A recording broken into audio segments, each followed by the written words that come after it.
Hello everyone, কেমন আছেন সবাই? আশা করছি ভালো আছেন আর আমিও অনেক ভালো আছি।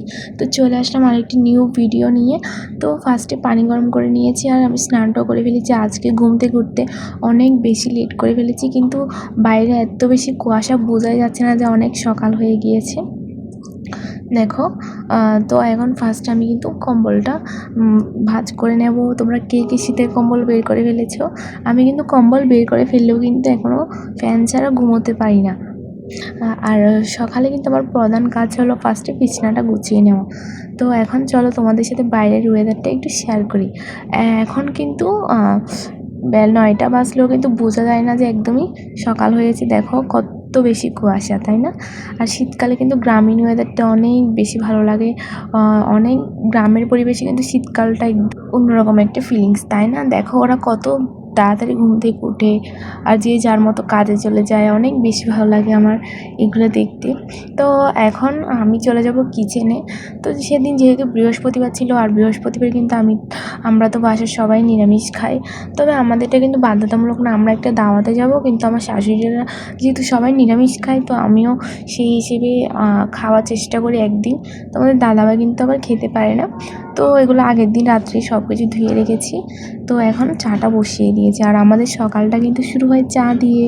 সে যে যত তাড়াতাড়ি ঘুম থেকে উঠুক বা দেরিতে, আগে কিন্তু চাটা খেতেই হবে মাস্ট।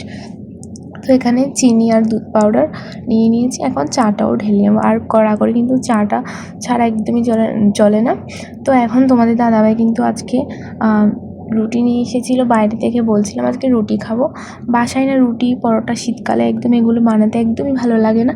আরও আজকে অনেক বেশি লেট করে ফেলেছি, তাই বাইরে থেকে নাস্তা নিয়ে নিয়েছি। তো এখন একটু পড়তে বসবো, আমার সামনে এক্সাম আছে।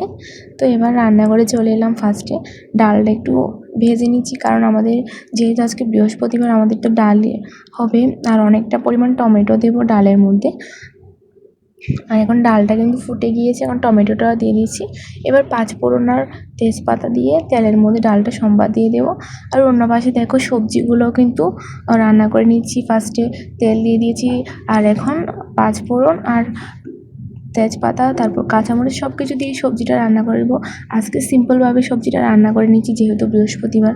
তো এখানে কিন্তু হলুদ দিয়ে দিয়েছি, আর এখন লবণ, তারপর আগে থেকে আদা বাটা আর জিরা বাটার একটা পেস্ট বানিয়ে নিয়েছিলাম আগে থেকে, ওটাও দিয়ে দেবো। সব কিছু মিক্স করে এখন সবজিটা খুব ভালোভাবে কষিয়ে নেব।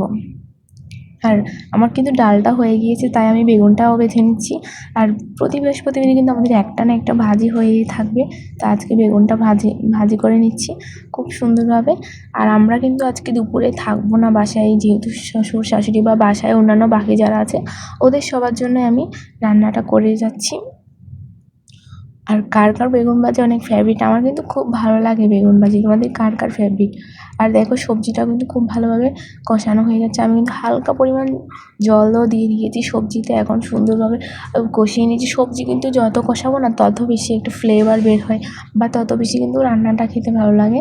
তো এখন সবজির রান্নাটা কেমন হয়েছে, কালারটা কেমন হয়েছে, অবশ্যই সবাই কমেন্টে জানাবে। আর আমার আজকের ব্লগটা এতটুকুই। সবাই ভালো থাকবেন, দেখা হবে নেক্সট ব্লগে। আর সবাই ফুল ব্লগটি ওয়াচ করবেন। বাই।